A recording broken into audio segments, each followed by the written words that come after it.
there. Boy, something was on my mind that when I just sat down here to do this. It is the first Friday in October. Oh, something really important about October. I'll get to it. Hopefully, I'll get to it at the end to remind you of something that you got to look out for or be prepared for. But for some reason, I had Beatles tunes on my mind this morning, and I was playing. What was it? I think it was it was this.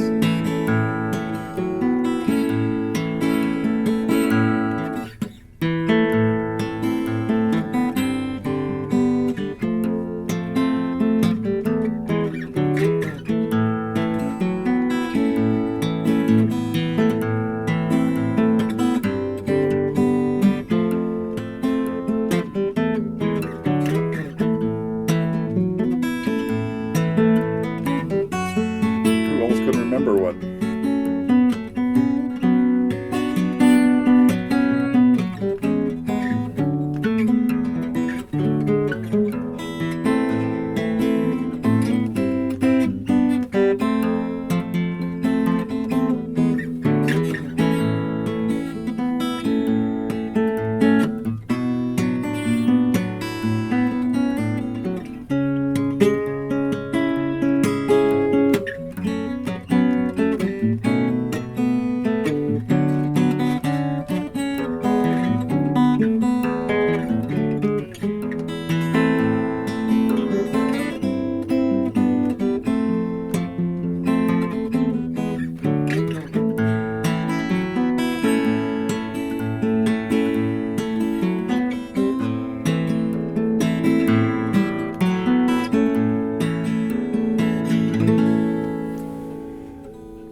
Anyway, that was just on my mind. And I thought, I got to do a lesson on that sometime. I don't think I have one here, but it's because I was working on some Beatles arrangements with some students recently, and I remembered that I have this whole album of Beatles tunes there's like 21 of them on the second album I made back in 1988 or 89, something like that. And some of them are still really fun to play. I've got a few of them up here. I think I have Here, There, and Everywhere, and I can't remember what else. There's plenty of them though. But on a totally different subject, what I was doing a little editing of camp videos today, and I'm watching a little bit of one, and somebody asked me a question in my third morning session, which was on Thursday morning, about how you decide what key to put, if I'm arranging something, what key do I decide to put it in? And the example they threw out was, I don't know if you recognize what I played. I was improvising for a little while in the key of G, and then I started playing a melody that you should have recognized, and I played it in in all five of my go-to keys first to see how it worked.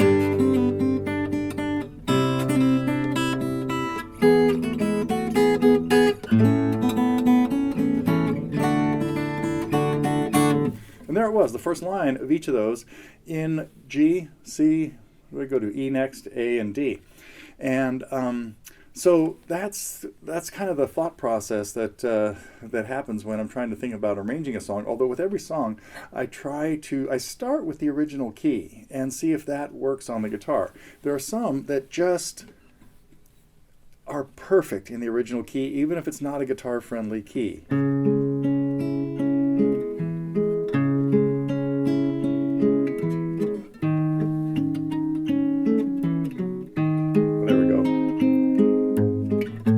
Anyway, that is in the key of C sharp minor. That's not a key we play in very often, but when you hear that keyboard part too, because it's like, wow, it sounds way better there than it would in A minor.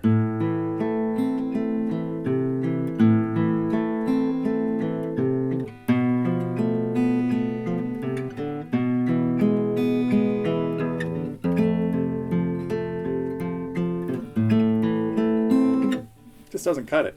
So anyway, that was the question that came up during one of my camp workshops that I don't know, ended up talking about for a long time. That's enough about it for now. What I did want to talk about today was last week I got pretty deep into the weeds, as we might say, talking about thirds and the different kinds of thirds and the pairs of thirds that happen in a scale. And I thought, we should back this up a little bit and just talk about intervals in general. So the first thing is, an interval is just a label for the distance between two notes. And there are two parts to the name of the interval. There's a numerical part, and that is an ordinal part. Second, third, fourth, fifth, sixth, seventh, octave, ninth, 10th, 11th, 12th. We don't think about 12ths too often. 13ths. And those are all intervals. And the number part of it is just the exact number of letters involved. So if I say how far is it from D to F, D, E, F, it's a third. You count all the letters. You count where you start as one, and you count each letter. Any D to any F is a third. Any D to any G would be a fourth. D, E, F, G. Now, that means, again, any D to any G. So D to G is a different distance than like D to G sharp or G flat. Not going there for now, but I just want to get the numerical part. The qualifying terms, by the way, there are only 4 commonly used. 4, 5. And they're either, 4 of them are the same terms we use for triads: major, minor, diminished, and augmented. Then there are perfect intervals as well. But what I wanted to talk about today was the first interval to understand is one note to the next. A to B, B to C, C to D. Those are called seconds because they would be 1 to 2. Now, and of the couple I just mentioned there are not all seconds are the same. We have to identify them by exactly. So the interval that A to B or the distance from A to B is not the same as B to C, because hopefully you know that B and C are only a half step apart. So we have to have a qualifying term that tells us whether that interval is, in this case, for seconds, and for 3 other intervals, we use the terms major or minor. Pretty simply, a major interval with a numeric value means it's in the major scale. So if I'm in the key of A, every major scale starts off with a whole step to 2. That distance is called a major second. So A to B is a major second. With me so far? A major second is a whole step. A half step, you probably guessed, is called a minor second. So if I want to go a major second from B, I have to go a whole step to the second note in a B scale, which would be C sharp. So B to C sharp is a major second, but B to C is just a minor second. Okay, file that away. So notes that are a whole step apart are a major second, and a half step apart are a minor second. Okay? Now, if we invert an interval, this is kind of important for chords, meaning reverse the order, switch which one is on the bottom. A to B is a second, but B to A is a long way. It's almost an octave. Every time you invert a second, it becomes B, C, D, E, F, G, A, a seventh. So sevenths and seconds are complements of each other. I'm not sure if that's the right term, but they are, any 2 notes that are a second apart are also a seventh apart if you turn them over. Now the reason sevenths are important is for building seventh chords. When you're looking to make a major 7 chord or a dominant 7th chord, which are the 2 main types of 7th chords the only 2 types of 7th chords built on a major triad.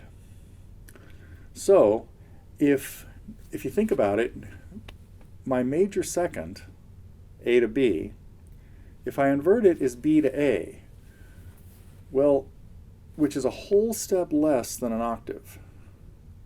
Now, my B scale, every scale, ends with a half step from 7 to 8, which means A is not the 7th note of a B scale.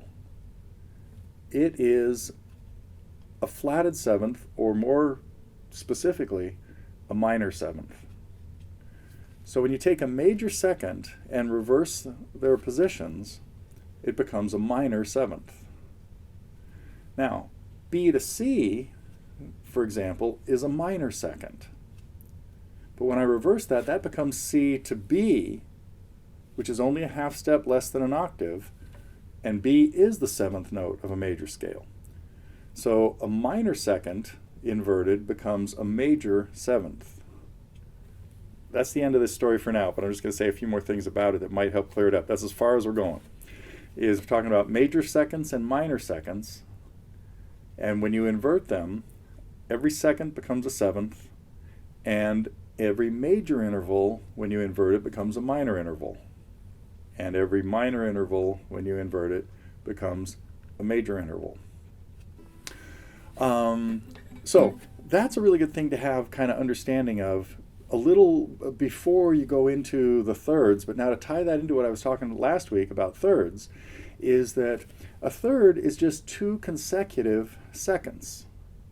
So A to B to C is a third. And that is only a step and a half, because A to B is a whole step and B to C is a half, which makes it a minor third. That's the smaller third, because a major third is 2 notes that would be 2 whole steps apart, because that's what happens at the beginning of a major scale.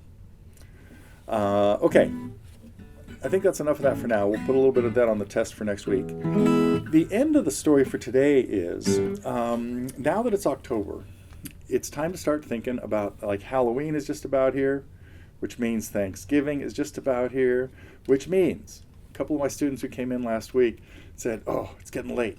I got to start working on stuff like...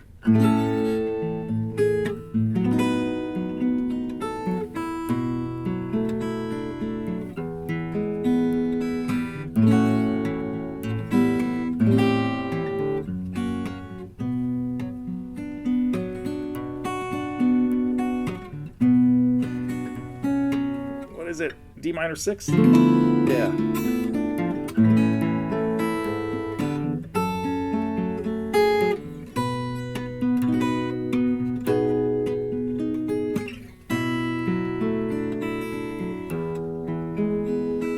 Time to bust out those Christmas tunes if you want to have some of them in good shape. Let me think about it. Like there are some really complicated ones, right? Like, oh, this is dumb.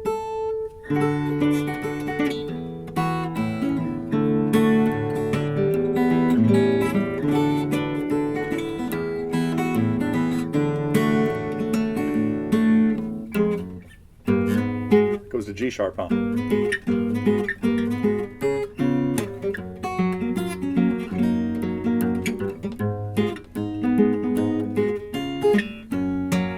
Must do the same thing here, right?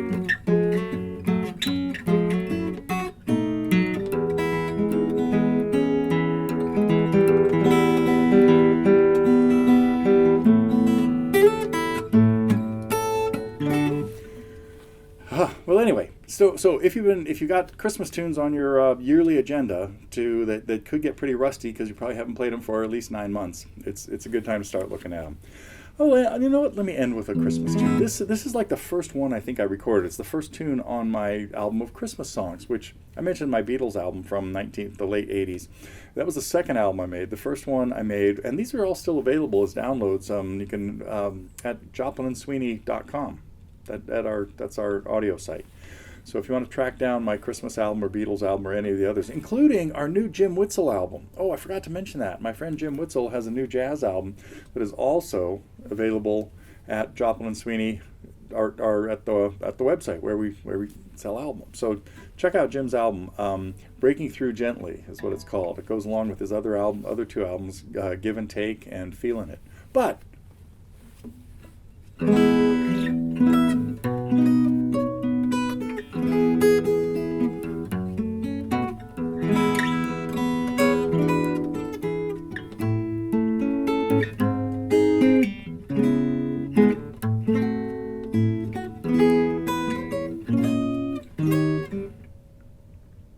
it's G sharp major, huh?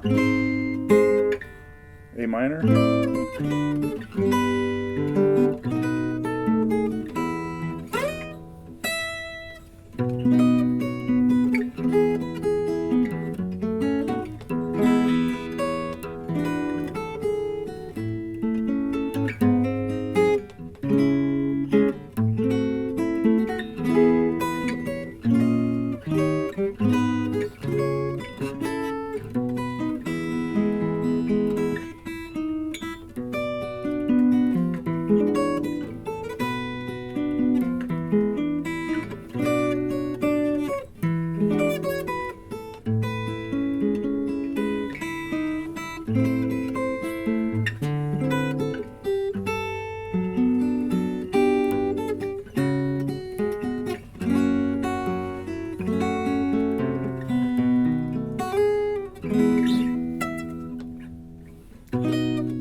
you get rusty when you don't play these for a year.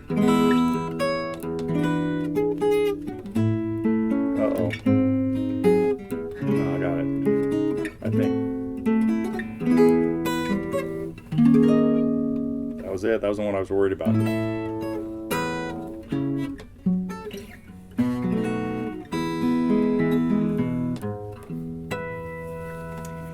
Anyway, that is it for my thoughts on the first Friday here in October. I will be back next week with more on intervals. Next week, we're going to talk about fourths, so brush up on seconds and thirds.